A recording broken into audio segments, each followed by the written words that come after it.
श्री कृष्णवागीश इतीश्वराभ्यां सम्प्राप्तचक्राङ्कणभाष्यसारम् श्रीनूत्नरङ्केन्द्र यतौ समर्पितस्वं श्रीकृष्णमार्यं गुरुवर्यमीडे विरोधे कार्तिके मासे शतताराकृतोदयम् योगाचार्यं कृष्णमार्यं गुरुवर्यमहं भजे कृष्णसूरीदयापात्रं ज्ञानवैराग्यभूषणं श्रीमद्वेङ्कटनाथार्यं वन्देहं योगदेशिकं श्रीगुरुभ्यो नमः हरिः ओम.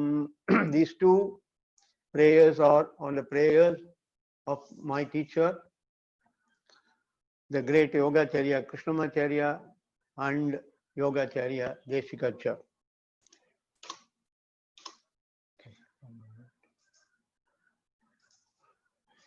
I will now recite a Shanti mantra which is very important.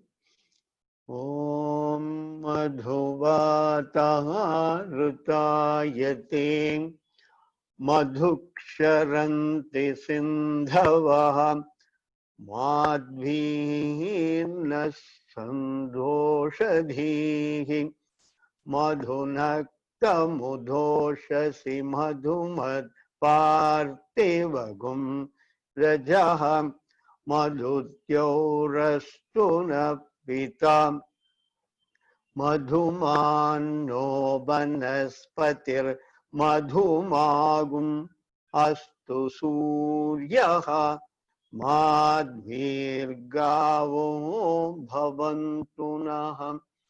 Om Shanti Shanti Shanti. This Shanti mantra says, for us who are the devotees of the Supreme Truth, may the winds blow sweetly, may the rivers flow sweetly, may the herbs be sweet and beneficial to us. May there be sweetness during the day and during the night. May the particles of the earth be carrying sweetness forever. May the heaven, our Father, be sweet to us, be benevolent to us. May the fruit-bearing trees be sweet to us.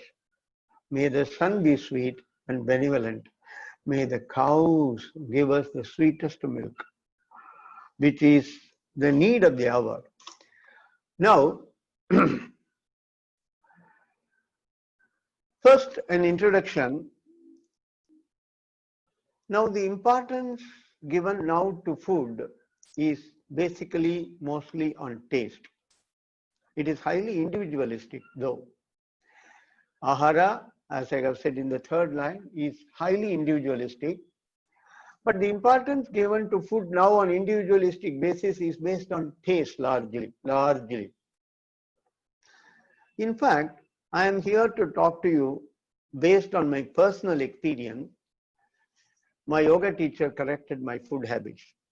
I met him in somewhere in 80s, 80, 81. I was all along thinking that yoga is something to do with asanas, pranayamas. Yes, I started learning. I got benefited. But even before proceeding very intensely, he made a lot of changes in my food habits. And he was very clear that if unless I change the food habits, the practice of yoga itself may not give complete results. So that is where I encountered my first experience with food. I was taking also food as granted, food for granted. And honestly, food has a few dimensions, like the real hunger. I have never felt it before going to yoga. I was thinking of some taste which were there. But after I started doing the yoga, my taste itself differed. And naturally, on account of certain body conditions, my teacher imposed certain food changes which I had to go through. And based on this, and also based on my experience in teaching yoga, where we have to give some dietary ahara guidelines, not restrictions, guidelines to people for effective results of the yoga. That is how I am here now with you. Do we reflect when we eat? Do we reflect why we eat? Do we reflect what we eat? Do we reflect how we eat? We know, we don't. The human body first must be understood. The human body is the product of food and it is the sustainer of life. Do we at all think about it? In fact, why I say that is around that time till my teacher told me a lot of things and started doing yoga. The food in the dining table is something like a routine. But it becomes different. We come to know it is a product, and the human body itself is a product of the food. We learned that. Then it becomes different. It is a sustainer of life. I'm going to talk to you more on that. Of course, on certain other individual points. Now, how the food sustains our life? First, we must know, the question that we have is, how does it sustain life directly? Because in modern conditions, they say, oh, if you eat this food, you will get fat, you will get carbohydrate, you will get fat, you will get nutrients, you will get protein. Yes, they are right, they are true. But yoga and Ayurveda are closely related. I think most of you might know. Yoga and Ayurveda are very closely related. They share a lot of common principles. And in that, the most important thing is prana. It is the prana which sustains the life, and it is through the prana that the ahara sustains you. That must be understood very clearly. If what we do vitiates our prana, we get illnesses. Our lifespan itself comes down according to the ancient text. Now let us go to the first idea. There are three basic realities first we must know before we go into anything. Consciousness, Purusha, nature called Prakriti. And this Prakriti nature, which is not conscious, it is made up into two categories. Individual, that is why the heading is microcosm, macrocosm. One is individual, another is universal. The individual part in us, you may be surprised, unless you have had occasion to reflect on this or hear about them. Now I suggest that you first hear and reflect. How at any time we have reflected on these three parts in us, may be very, very rare. There may not be an occasion. Do we know that we have a consciousness, Purusha, and we have the Prakriti body? We consider both of them together and we don't know the link, but we have little idea about the Prakriti part in us, which is the body, the senses, and the mind. And that which sustains the whole system is prana. First, let us understand this point. And when we say Prakriti, we must know that the outside world, what we look out, phenomenal world, is also Prakriti. That is the river, the mountain, the earth, the space, fire, they are all there. The plants, they are all Prakriti, and they are made up of the same stuff of what we are made up of at our Prakriti level. Most important thing to be understood. We have no idea because we hardly have occasion to think about it. You must know that the food that you have on your dining table has the same properties and is made up of the same properties as your body is made up of. And that is why you eat and you are sustained. The moment the properties go off, then we get into difficulty. Now let us look at this. The nature is made up of gunas. Gunas does not mean characteristics. It's a part of it. I'm going to come to that. The gunas are the basic raw materials. They are three in number: sattva, rajas, and tamas. These are the names. Why I say that? What is that is common between me as an individual and the universe? These both of us are made up of the same three gunas at the subtlest level. From the gunas come the Pancha Mahabhutas, five great elements: Akasha, space; Vayu, wind; Agni, fire; Apa, water; Prithvi, earth. And all this must have been coming to your ears often. So these Pancha Mahabhutas, they come out of the Trigunas.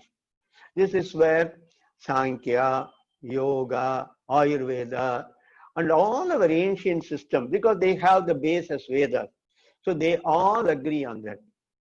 So mostly, even when we study our human system from a science point of view, particularly the Western science point of view, which is not wrong. Yes, it is right. We should.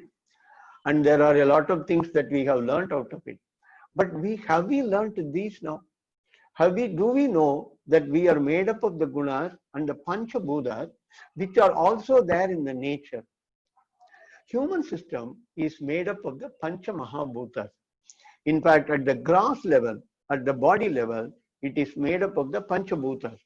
It is there in every cell, but often we say from feet up to the hip is the earth. Now, below the navel will be water. Just above the navel is fire. At the chest level, it is wind. Up to the nose and top of the head, it is space. But it is not exactly that segmentation, but they are largely there. So we must know this before we go into ahara. Because jumping, the idea here is, are you going to give me a prescription? I thought that you are going to give me a prescription. You eat that, you don't eat that. We will look into that. Let us see. Because I have told you it is highly individualistic. Let us see some basic ideas about this so that you can make up on your own. Now, in the ancient India, we had some great texts called Upanishads, Puranas, Itihasas, and then Darshanas, Ayurveda, which comes from Vedas. Of course, all have the base of Vedas. And anything that we talk about in ancient knowledge system, that comes from Vedas. Quickly, let us quickly see what the word ahara has to do in Chandogya Upanishad. In fact, before I go into that, let me give quickly an idea. Yeah, I want to use this slide. Annam is another word which we use for in the place of ahara in Sanskrit. Annam generally could sometimes be understood to be rice or something. Generally, annam means food. Annam means food. And Taittiriya Upanishad, Anandavalli, talks about this word annam, and it comes from the root ad, that which nourishes our body. Adyate atticha bhutani. In fact, this mantra says that which is consumed by us and that which consumes us. If you are having a wrong food, consumes means it's not like, it doesn't mean that it is poison and immediately you will die.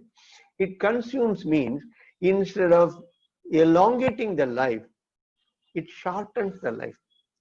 Actually, I told you, it is that which nourishes us. Instead of nourishing, it will do the opposite. That is the idea here.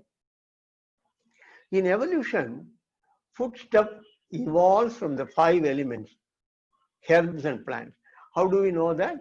Again, Anandavalli says, Akashat Vayor Agni Apaha Adhya Prithvi Prithvyam. I told you all the 5 elements. The 5 elements, even they are in the evolution at the macrocosm, at the first level of evolution, they come one by one. Adhyaha Prithvi, Prithvyam, Oshadhibhyaha, herbs. Oshadibhyo annam. From there comes the various, they are not food exactly. Food what we call is aharam. That is why I wanted to differentiate. Annam is what comes to you, which you make it into an ahara.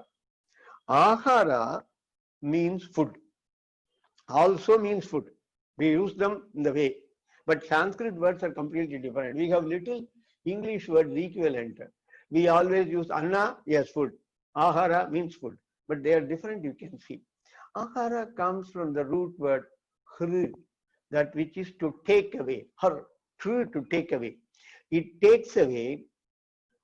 In fact, the word hari comes from here, hara. So it takes away hunger.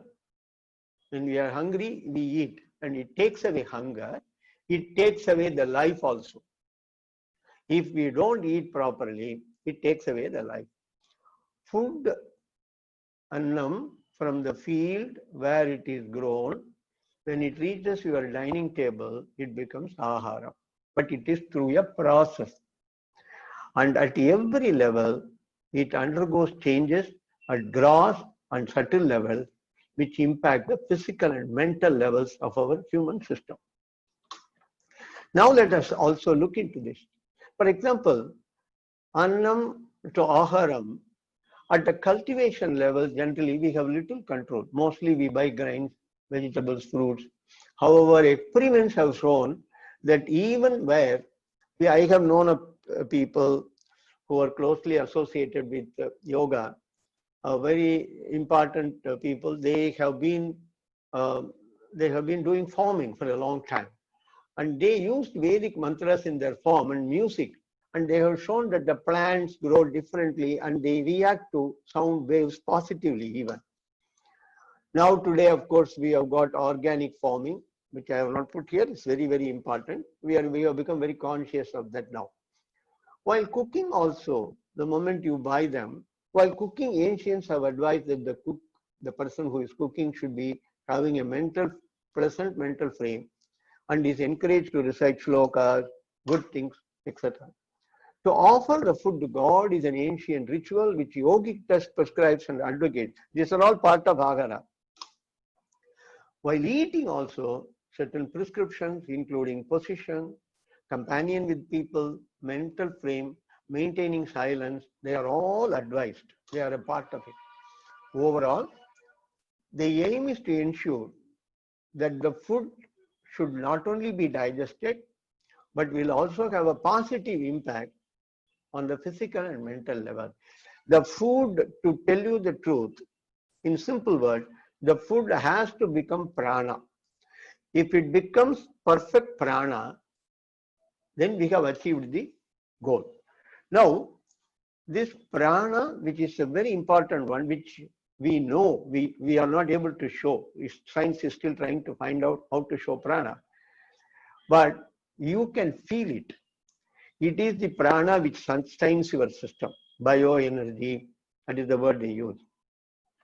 Prana is also at our level, individual level, and prana is also at the cosmic level, microcosm and macrocosm. So prana is there outside. It is there in the plants. The plants are also called prani sometimes because they have prana in that. The moment you take the footstep, it gets converted into prana. And the moment it gets converted into prana, then it sustains your body, the senses, and the mind. And these make up for the whole system. I have already told you the two segments in us. Now let us go back to, I am going to the Upanishads first, quickly. Upanishad says, this is the first in the Upanishad. I have told you about the macrocosm and microcosm. See, why so much of importance? And I told you about the link. Annamayam hi Saumya Manaha. Chandogya Upanishad, 6th chapter, it is in the 6th mantra. Oh, beloved one, Saumya means beloved one, mind is surely made up of food. So not only the mind, here they are talking about mind because the most important is the mind, but it is the entire part of our human system is made up of the food, and made up has two things. One is they are made up literally. Second is they sustain. Third is it is through the prana that it sustains. The prana that we have, we get it from three ways. One, the food. Second, water. And third is air. And that is where the ahara comes as the most important aspect. If the ahara that we take is not good, the prana that we get will certainly not be good. Now, first is annamayam hi saumya manaha. Now, how does this become?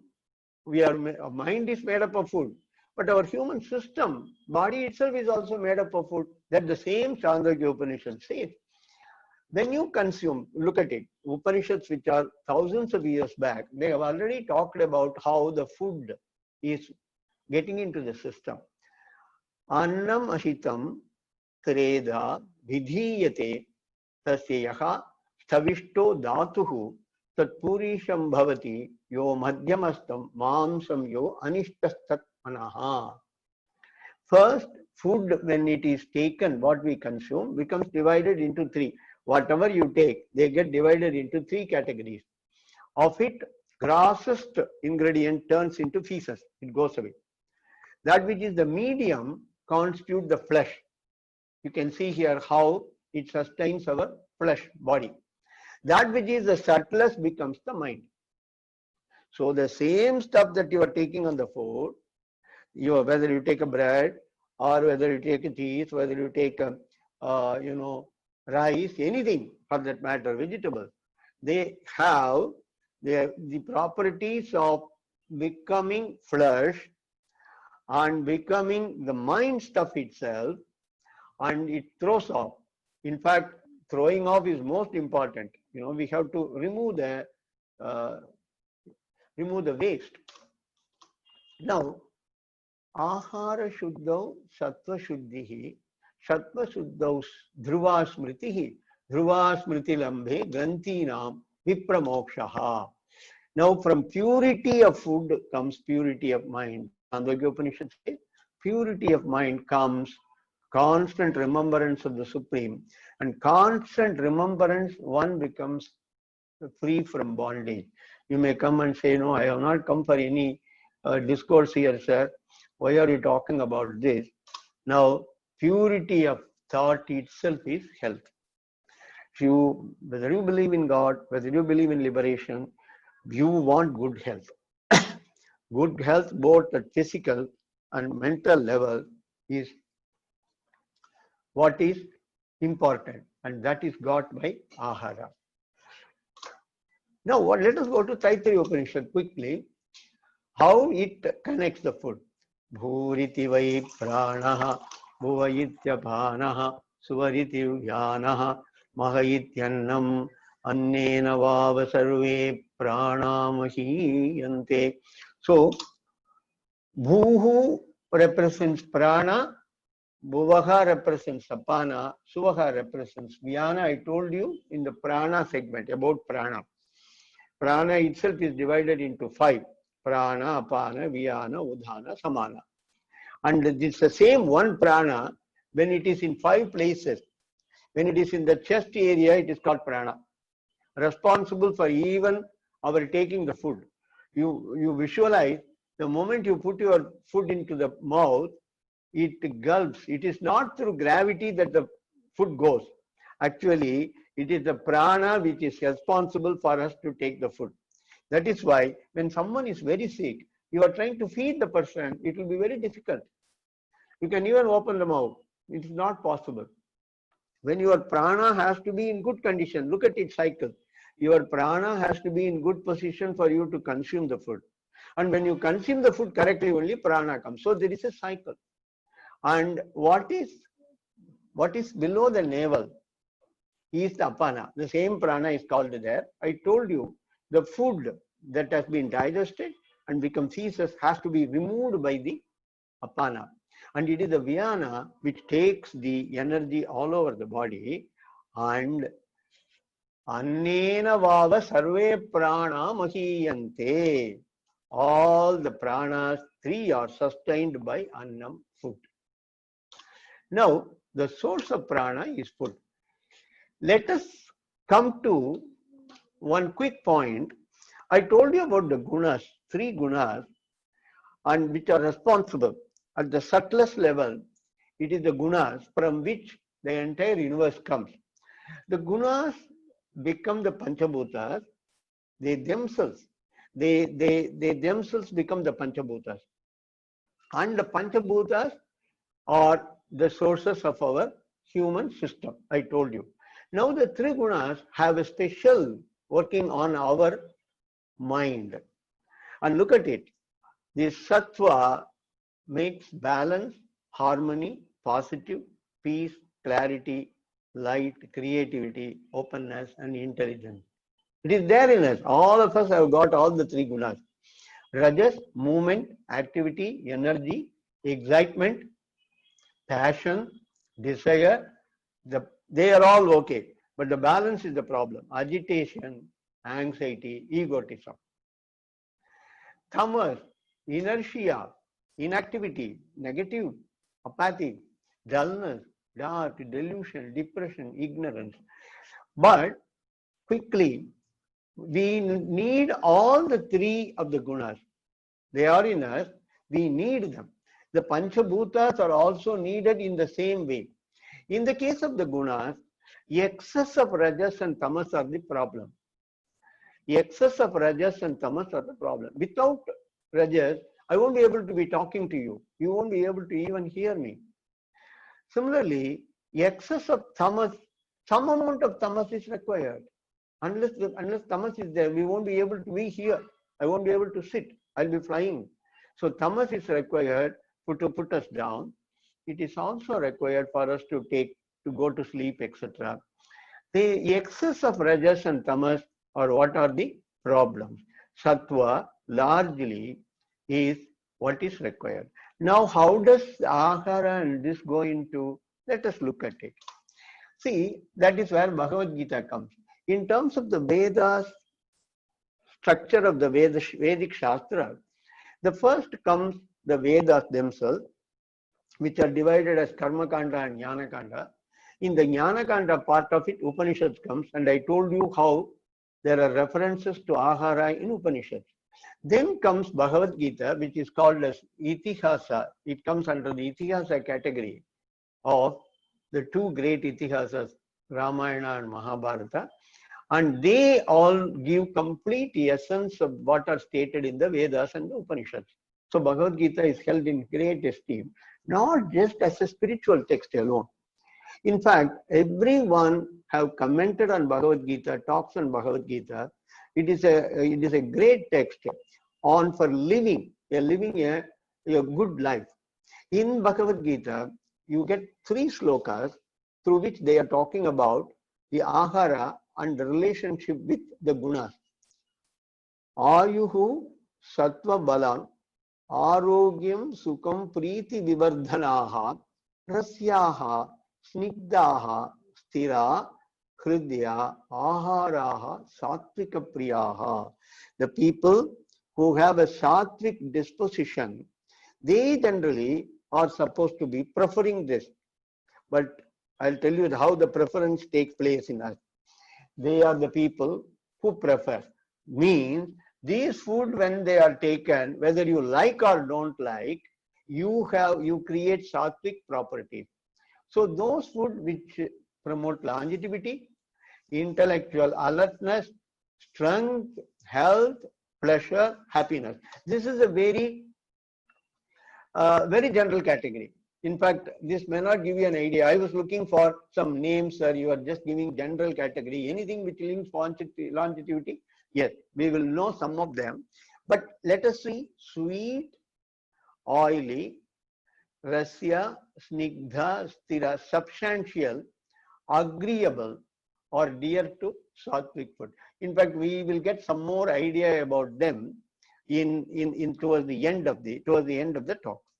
Now look at the Rajasic type of food. Katva, no, Lavana, Ati Ushnita, Uruksha, Vidahinaha, Ahara, Rajasashyashta, Dukkha, Shoka, Dukkha, Shokama Pradaha, Shokamaya Pradaha. Food which are bitter, sour, very salty, exceedingly heating. Heating means body heat, which induces certain body heat. We will see that. Very pungent, dry, and burning. They are all dear to Rajasika people. Means if we eat this type of food, our rajas will go up. That is the way it is to be understood. Yatayamam, this is the most important. Yatayamam gatarasam puti paryushitam chayat uchishtam chamedhyam bhojanam tamasapriyam. Those that which promotes tamas, food which is stale more than 3 hours. Most important point. This is where most of the time we make mistake. The food that we cook, which is more than 3 hours, have lost its prana. It has become stale, and it promotes tamasika in us. It becomes heaviness also. In fact, we need more of prana to push it away. Tasteless, because it is more than 3 hours, naturally it is tasteless, it is bad smelling, decayed, and refuse reminiscent of food taken by others. We don't take any food that is taken by others, In a different situation, food taken by others are also consumed by teachers and all. That's a different one. Maybe some of you may have a question. Sir, I have heard that food consumed, balanced food consumed by teachers have to be taken. That's a different segment. Unclean. In fact, water, clean water, Hatyoga Pradipika talks about clean water as a food of ahara itself. So these are those. Here, I would like to, most importantly, I would like to say, before I go to the next one, is where the fridge, refrigerator is a great enemy to us, we can see. In the case of the previous one, based on the tongue taste, we always take food which are very spicy, etc. They induce a lot of rajas in us. Now I have told you about the annam to aharam. We have seen that. Now ahara, I told you prana, which is important. 3 sources: ap, vayu, ahara, annam. Pranova, annam. These are all just not based on. They are all based on the Upanishads. Annena vava sarve pranaha mahiyante. All the pranas are sustained by annam. Prano hi bhutanam ayuhu. Prana is the life force. So you have to see prano hi bhutanam ayuhu. Pranova annam. That is how the link comes. Prana gives good health. Vitiation of prana prakopa is the cause of illness. It is prana which heals basically. In yoga, the healing takes place through prana. That is often an idea also which is correct. In fact, there are proverbs in vernacular, Tamil it is there, in other languages also. They say, the food that you eat itself is medicine. How can the food that we eat is a medicine? A question that you can ask, how can the food be a medicine? One way of looking at it is that the food becomes prana, and the prana heals you. It is the prana which heals. In yoga, pranayama is what heals. Finally, it is the prana which helps in self-realization if you want. When the prana is in Sushumna, it leads to stability of mind.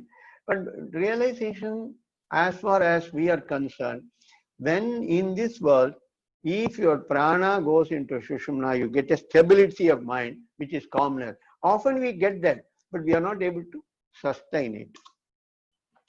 Pancha pranas in digestion, because ahara means digestion. Prana, why we have to sustain prana? It has an important role in digestion, assimilation of food. Prana brings in the fuel, governs the intake of substance. Samana converts this fuel to energy and governs digestion. Vyana, I told you 5. Prana is at the chest level. Samana is near the navel. Vyana is all over the body. All over the body. Somewhere near the navel, there is 2 things. One is a prana, and there is an Agni. That Agni is responsible for digestion and giving out. In fact, it is called Vaishwanara Agni. So that Agni is responsible. That Agni coupled with the prana is responsible for conversion of the ahara and into energy, and it then circulates. Apana releases the waste material and byproducts and conversion process and governs the elimination. Finally, Udana governs the positive energy created in the process, and that is how the whole thing works like a machine. Why I gave this is, if we take a proper food and sustain the prana, the subsections of the prana, apana, vyana, udana, samana, they also will get proper. It is only one prana. At 5 places, they get the 5 names. That is the names that they get on account of the functions they have. Now, how the digestion is taking place? There is a fire inside the body, Jataragni, Vaishvartanagni. I am Agnihi Vaishvanaro Yoyam Antapurisha Enedam Annam Paschyate. The fire inside the stomach is the supreme Vaishvanara himself, God, supreme being. He is the Purusha within. By him, the food is taken, is digested. Brihadaranyaka Upanishad. Aham Vaishvanaro Bhutva Praninam Dehamashritah Pranapana Samayuktaha Pachamyannam Chaturvidam. In Bhagavad Gita, he says, I take the form of Vaishvanara residing in the bodies of creatures. It is for everyone. In association with prana and apana, digest the 4 kinds. Food is taken in 4 ways. This is most important. Do we really chew the food that is to be chewed? Do we suck the food that is to be sucked? Lick what is to be licked? Do we drink what is to be drinking? Yes. We do them in a very mechanical way. Now, digestion, most important aspect of the improper digestion results in non-absorption of nutrients and leave toxins, ama, in the system, according to Ayurveda. For proper digestion, the Jataragni fire and Samana Vayu in the system should be in a good condition. The food that we take must make the Jataragni to glow further. In fact, ancients always stated, now they have come to the conclusion, ghee is golden. Now it is stated. The ancients always stated ghee is golden because it is the ghee which is in fact taken first, which goes into and flames, makes the flame better. So ahara that you consume, you are looking at it from the different angle. It should make the fire to glow. When the fire glows, the digestion takes place. If you put some wrong stuff into it, the fire will not glow. On the opposite, the fire is put out actually. Toxins in the system will put down the fire and then results in improper digestion. Improper food will also create toxins in the system. Example, cooked food left over 3 hours, yama, is creating toxins in the system. Excess eating, atyahara, can also cause indigestion. That is another important point about ahara. Just because I like this, we always take atyahara, more excess feeding. That will also leave toxins. Prerequisite, certain prerequisites in the form of disciplines to be followed are prescribed, yogic texts and other texts for those who are practitioners particularly. One is ahara. I would suggest that every one of us have now become yoga practitioners. So naturally, let us also look at it from that angle. Hita, mita, ahara. Hita, suitable. Mita, moderate, right quantity. Here, Ayurveda very clearly says our food, gross part of the food must be half the stomach. The balance half is divided into 2 parts. Leave 1 part for the water, and even 1/4 has to be left out for air. Most important point in the ahara segment. And that comes, how do we ensure that? Only when you eat in a particular way. We are expected to eat in silence. I am going to give you finally. We eat in silence, not by looking at the television, not by even talking to people. In my own case, for example, I have undergone situations where working in the bank, when she introduced, she told us, I had undergone this issue of where I had to eat in business lunches, and I have found that those type of lunch will never get digested properly. We have to sit down, eat in a particular way. Then we will know whether overeating, whether we are having overeating or not. Moderate diet, Hatha Yoga Pratipika says, agreeable, sweet food, leaving 1/4 of the stomach free, eat and offering to please Shiva. That text is devoted to Shiva, to please any supreme being. In fact, I am going to say finally that pleasing even the animals, birds, plants itself is a part of pleasing the supreme being. Now, reheated food to be avoided. Recommended food, even Hatha Yoga Pratipika talks about wheat, rice, barley, purified food, milk, ghee, brown sugar, bitter, butter, sugar candy, honey, dry ginger, green gram, and pure water. Ayurveda recognizes 6 rasas, taste. They are bitter, sour, pungent, salt, sweet, and astringent. Of these, this particular text talks about sweet and astringents are recommended. I'm going to finally show you that these 6 taste rasas are going to be also converted into be recommended for people in different ways depending on their prakriti of Ayurveda. Essentially, food that is sattvic is recommended in the case of Hatha Yoga Pratipika, those who have taken to yoga very seriously for advanced practices, avoiding rajasic and tamasic. Now, Hita, beneficial, wholesome, talks of quality. Mita, measured, I have already talked to you. Makes the body light, no excess flesh accumulates, particularly in the stomach. Makes the mind sattva. I said story of sage and jewel. There is a story about how a sage himself was affected by the food that he took in a king's palace, and he inquires and finds that the food that he took, the rice that he took, was a stolen rice. It is a story which comes from the Vedas. So stolen rice stolen and given, get the properties of stealing even. Sattvic mind is a prerequisite. Now, control of senses is also a thing. Quickly, let us go to the Ayurvedic approach. Snanasya antaram aharaha sevaniyaha. First, one should eat food after taking bath. Very clearly. Purva ahare jirne sati aharaha sevaniyaha. Only after the digestion of the meal eaten earlier, one should eat. Hita mitacha aharaha sevaniyaha. Already I have told you about this. Now, when we want to talk about Ayurvedic approach to ahara, we must know about the 3 doshas. What are the 3 doshas? Vata, Pitta, Kapha. We have that in our system. We have predominance of them. How is it related? We already talked to you about the Sattva, Rajas, and Tamas. These gross of them, the subtlest of them, they become the gross part of Akasha, Vayu, Agni, Ap, Prithvi. Already told you. That is space, wind, fire, water, and earth. They come from that. And now these are the ones which are Vata, Pitta, and Kapha. So when the predominance of the space and wind part, that is the Vata part of it. The Agni is the Pitta part.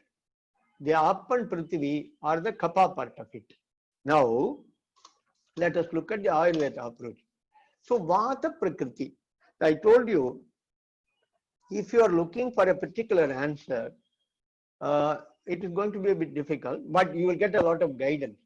You must first know the Prakriti part. What Prakriti I am. In fact, it took a longer time for me to understand because we also learned Ayurveda, and after that, I know, I think predominantly I am a Vata and Pitta Prakriti. My teacher just told me, oh, you are not supposed, I think I am going to ask you to stop taking tamarind rice, pulihora. And then he wanted me to stop taking oily stuff. Then sometime later he told me, you are a Vata Pitta Prakriti, Sridhar. That is why you are not supposed to take this. So Sweet, sour and salty food are generally good for Vata Prakriti. In fact, let us take the word sweet. The Vata Prakriti people generally predominantly, in fact, having only predominance of one Prakriti is very rare. Generally, it is two Prakriti. It is actually Vataja, Pittaja. That's what Ayurveda people will say. So, predominantly Vata, let us take predominantly higher, they will never like sweet. In fact, it is sweet which is good for us. If for example, in my own personal case, if on the food, on the table, you give me 1 cup of, rice which is pulihora and another 1 cup of sweet rice, then I would like to take only the pulihora. But for me, it is the sweet which is important. So understand, sweet, sour, and less salty actually, to be told. This is the way it comes. Grains, well cooked right, wheat, millets, occasionally to be used. In fact, we are going to talk about millets. Somebody has asked a question. Yes, millets occasionally for the Vata. There is no general idea. It is not millets that has come only today now. Millets were there even the earlier one. Ayurveda has already talked about millets, non-vegetarian, etc. I have some questions. I'm answering them now. Millets can't tend to be drying. They have to be occasionally used by Vata Prakriti people. Cooked vegetables better than raw vegetables for Vata Prakriti. Okra, beans, carrots, sweet potatoes, they are all good for them. Avoid potatoes, tomatoes, eggplant if person is suffering from muscle ache, etc. Because Vata joint aches they will give. They are responsible. If the Prakriti itself is there and they are already suffering, they better avoid. Fruits, bananas, berries, cherries, dates, figs, they are all considered good. Now comes the idea of flesh food. Flesh foods are recommended for Vata Prakriti, but it does not mean that those who are not used to or those who do not have it in the family are supposed to take it. Don't force yourself to take. But flesh foods, which is called non-vegetarian, has not been totally taken away. The whole thing is, for example, in yoga, those who follow yoga, they try to avoid non-vegetarian for a lot of other reasons. In fact, my teacher used to say, when international students come from in India, they say, if you have been taking flesh foods in your family for a longer period, over a period of generations on account of your family, you can take. So that is where it depends on the family, the traits of the family, etc. But slowly, as one goes into certain spiritual aspects, they try to avoid. By themselves, they give up. I have known of students. Flesh foods are recommended by Vata Prakriti because Vata Prakriti people particularly will be very lean. Pitta, sweet, bitter, look at it. The 6 tastes are divided into the 3 categories of Vata, Pitta, Kapha, which are suitable and non-suitable. Sweet, bitter and astringent are good. Bitter and astringent are good. Avoid sour and pungent. Grains, rice and barley followed by wheat. Millet occasionally. Yeasted bread is not good for the Pitta Prakriti type of people. Vegetables, avoid sour tomatoes and radishes. Recommended cabbage, cucumber, greens. Fruits, grapes, mangoes, melons, oranges, dried fruits. Flesh food, avoid all seafood. That's what one of the books says. Pitta Prakriti people. Kapha Prakriti people. Bitter, pungent, astringent. They are supposed to take. Avoid the Kapha Prakriti people will not come near that, if you can see. Avoid sweet and sour and salty. They will take a lot of sweet. Kapha Prakriti people will be heavy people generally. In fact, they are very heavy by body nature and all that. They move slowly. There are so many things. It's very difficult to find out the Prakriti. You can, and there are a lot of questionnaires by which Ayurvedic people will find out. Grain, millets are best. Look at it. Kapha people, millets are best. For Vata people, millets was not recommended. Rice and wheat are preferred. Vegetables, all are good. Avoid potatoes and tomatoes. Fruits, avoid very sweet and very sour fruits. flesh foods rarely needed. Kapha Prakriti, flesh food are rarely needed. So even if you have it in the family, etc., it also depends on the Prakriti aspect. In fact, sometimes we can see some people do not, in the family, they take flesh food, but they may not like it. They may say, I don't want it. But if they have a Prakriti issue of, and they need it, if the family takes, we say, you can take it. But they can be avoided, because whatever you need by the flesh food are all available here. Your Ayurveda has not totally, completely rejected this. Yoga rejects. Yoga rejects flesh food. It says because it wants us to be taken to the various levels, next levels. So slowly the person is, they give up on their own.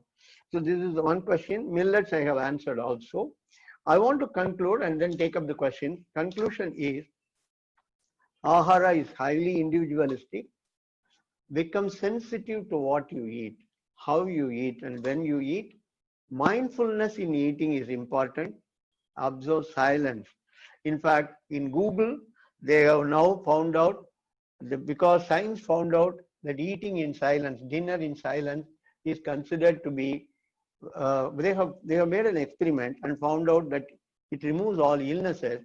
So Google has in their headquarters one dinner every month, which is in silence. Neither fast nor slow. This is another important thing Ayurveda says. You should not eat too fast and not also too slow. In fact, how to eat water, how to take water. So you can take water either before the meal, or as you are taking the food you can take, or after the meals. It depends on whether you come under which category of the Kapha, Vata, Pitta. For example, heavy people, generally, you can take some water in the beginning. Those moderately built, you can take it in between. Those who would like to, because water can add up a lot more stuff. So you complete the stuff and then take water. It is also depends on the individuals. Moderation in quantity and way of eating. Always feed someone, animal or bird or plants, what Ayurveda talks about. Think of that divine. This is what Ayurveda also says. Quickly, I will go into the questions now. I will stop sharing and then, yeah.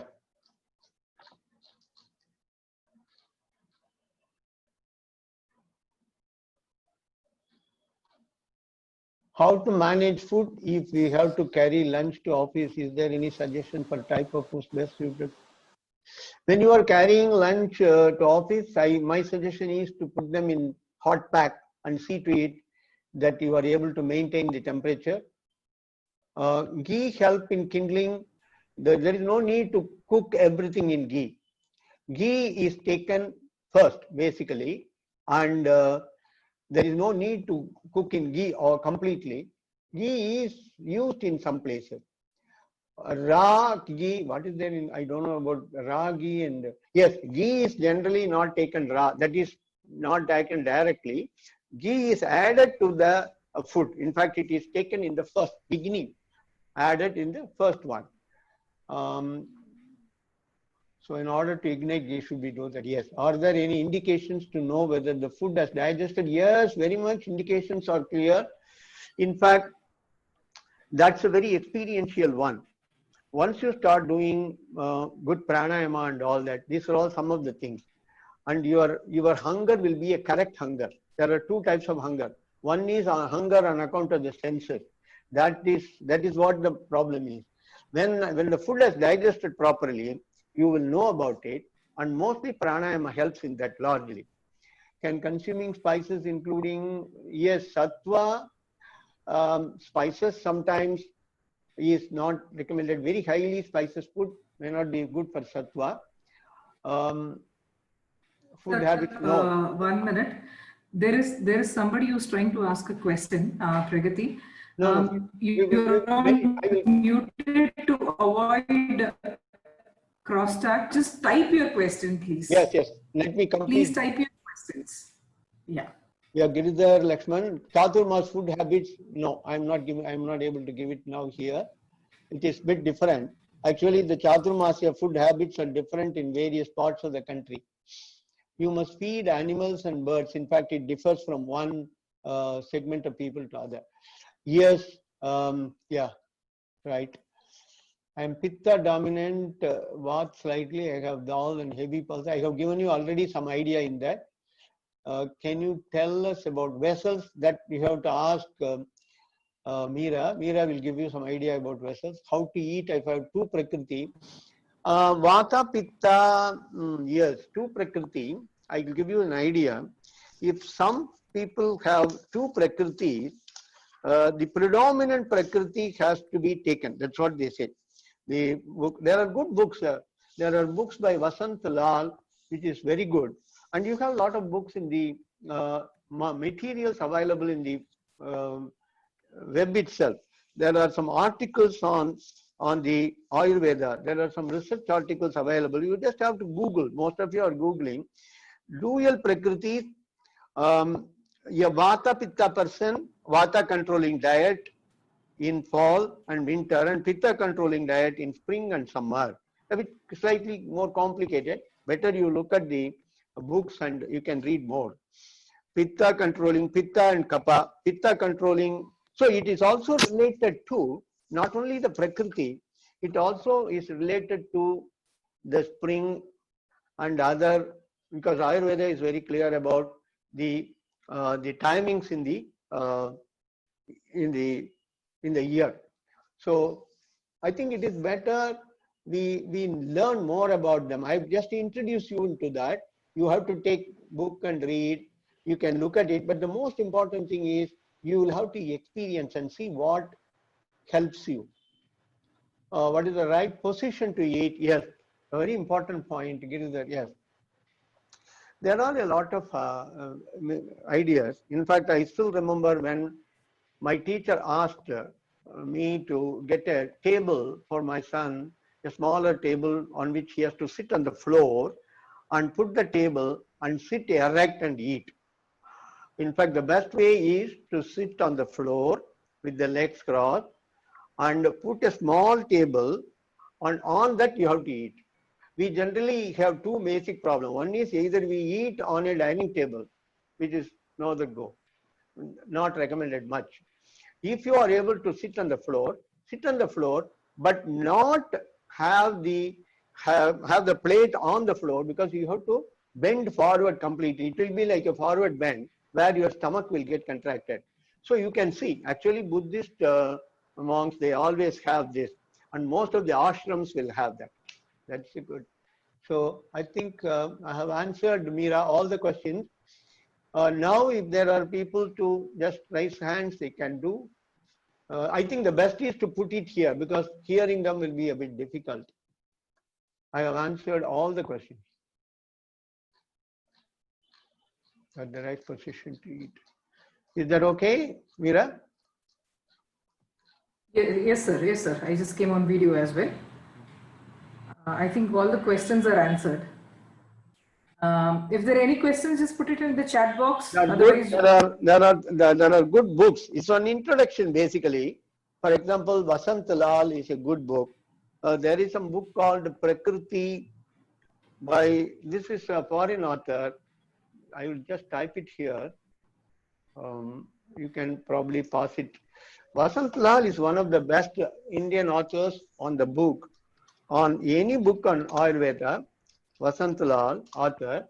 And this book called Prakriti by, this is a foreigner book, but this is also good, slightly costlier. But there are Indian author books which could be less costly. The Vasant Lal books are, yes, they are all there for beginners only. The Vasant Lal books is there for beginners. And best is you Google, there are some articles which talks about, research-based articles are there, but they may be slightly advanced. But I found one research-based article which was really very good, actually, on food. there is a question on ghee. The question is, should we take it as the first thing? No. The ghee is not generally directly taken as raw, etc. Somebody asked the question. First, along with The rice is taken on the plate, and then the ghee is poured, and along with that some of the pulses are also taken, like some of the pulses are also taken. Ghee can be added in between also. Sites to follow on Google. Yeah, you have to just Google. Yeah, you have to just say good Ahara, Ayurveda and Ahara. Sprouts, I was not able to get much on this. You can Google and see, because sprouts were not in a great idea in the ancient text. Sprouts were in the Vedas. They were there as in a different context. The most important, yes, somebody Kripa, number of times a meal to be taken on a day. It is very clear that it looks like there are minimum 2 times and maximum 3 times. The idea of 6 times and all that are not found in any text. Nowadays, people are asked to take smaller meals and all that. They are all different. But if you look at it, one thing that I would like to answer this is, if you look at, there is something called a sun salutation. Sun salutation here means a meditation on sun. And this is called the Sandhya Vandanam. A lot of people may do that. It's a meditation actually, and it has lost its value, unfortunately. But if you look at it, it is done every time before a meal. First in the morning, just at the time of sunrise, about before the breakfast. Just when the sun is at 12 o'clock, it is before lunch, and 1 just before dinner. So what is the clue that we get out of this is, you can take 3 times food. But if you do the correct pranayama before that, the stomach will be ready to take the food, and it will even digest.